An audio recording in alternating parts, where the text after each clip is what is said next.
કે ખરેખર હવે અમે થાક્યા છીએ. જ્યારે આવા બેનરો સુરતમાં લાગ્યા ત્યારે ભાજપના મળતિયાઓને તે પેટમાં તેલ રેડાયું.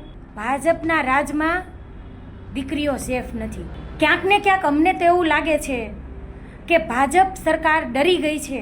પોલીસને આગળ કરી અને એન કેન પ્રકારે અમારા કાર્યકર્તાઓને પદાધિકારીઓને દબાવવામાં, ધમકાવવામાં, ડરાવવામાં આવે છે. ભાજપ એનું સામ દામ દંડ ભેદ એને જે કંઈ હિંમત લગાવી હોય ને એ લગાવી લે, પણ અમે કોઈનાથી ડરવાના નથી.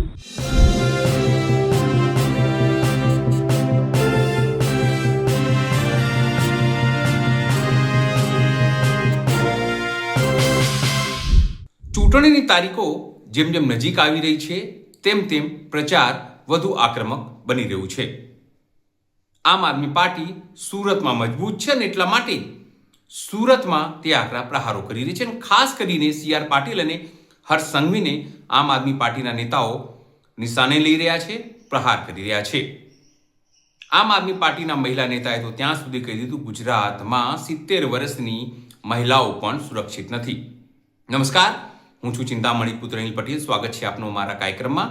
આવો સાંભળીએ આપના આ મહિલા નેતા કેવા ગંભીર આરોપો હર્ષ સંઘવી અને હર્ષ સંઘવીની પોલીસ પર લગાવી રહ્યા છે. નમસ્કાર મિત્રો, હું દીપ્તિબેન સાકરિયા, વોર્ડ નંબર 7, પૂર્વ કોર્પોરેટર, આમ આદમી પાર્ટી.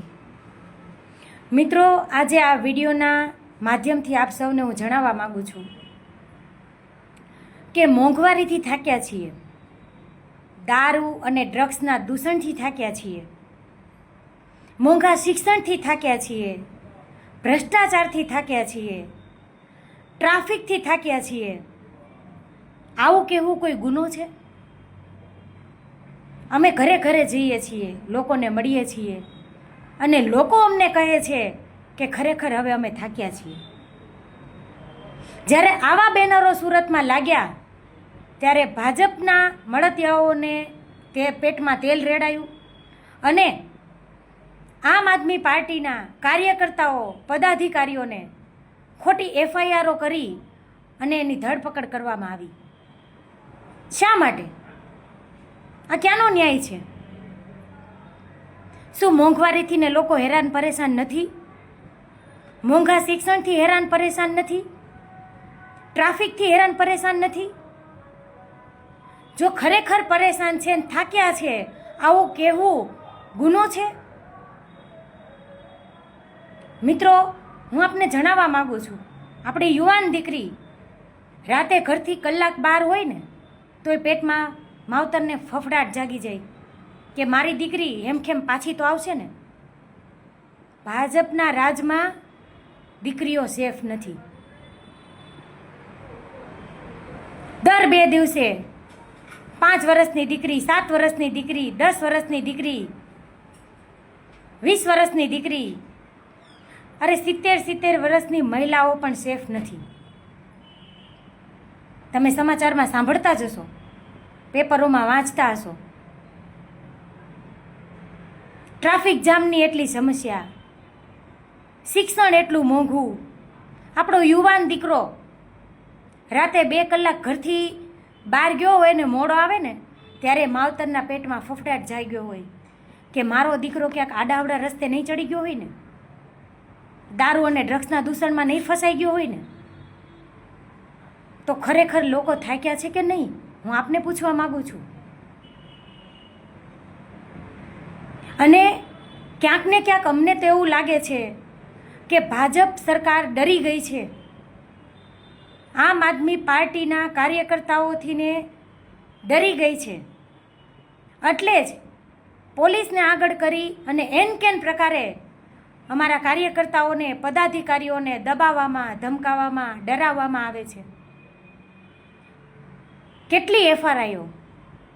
આજે જ અમારા ઈશુદાનભાઈ ગઢવીને પોલીસે પકડી લીધા છે. આ ડર નથી તો શું છે? ભાજપ સરકાર તો બહુ મોટી પાર્ટી છે, ભારતીય જનતા પાર્ટી તો બહુ મોટી પાર્ટી છે, ટ્રિપલ એન્જિનની સરકાર છે, અને છતાંય આમ આદમી પાર્ટીથી ડરે છે.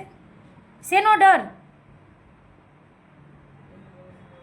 એમને પણ ખબર પડી ગઈ છે કે અમે સત્યના માર્ગે છીએ મિત્રો. એટલે આપ સૌને હું જણાવવા માગું છું કે ખરેખર થાક્યા છીએ, એટલે આપણે સૌએ હવે આગળ આવવું પડશે.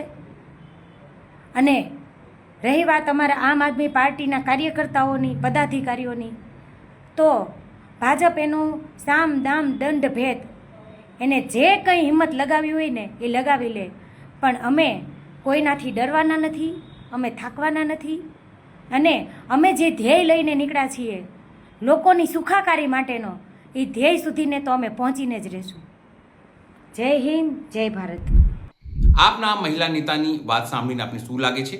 જરૂરથી અમારા કોમેન્ટ બોક્સમાં કોમેન્ટ કરજો. એ સિવાય અમારી યુટ્યુબ ચેનલને લાઈક કરો, સબસ્ક્રાઇબ કરો, બેલ આઇકન દબાવો. સાથે અમારી વેબસાઇટ છે www.gujaratplus.in, ત્યાં પણ જઈને તમે વધુ અપડેટ થઈ શકો છો. અત્યારે માટે બસ આટલું જ. નમસ્કાર.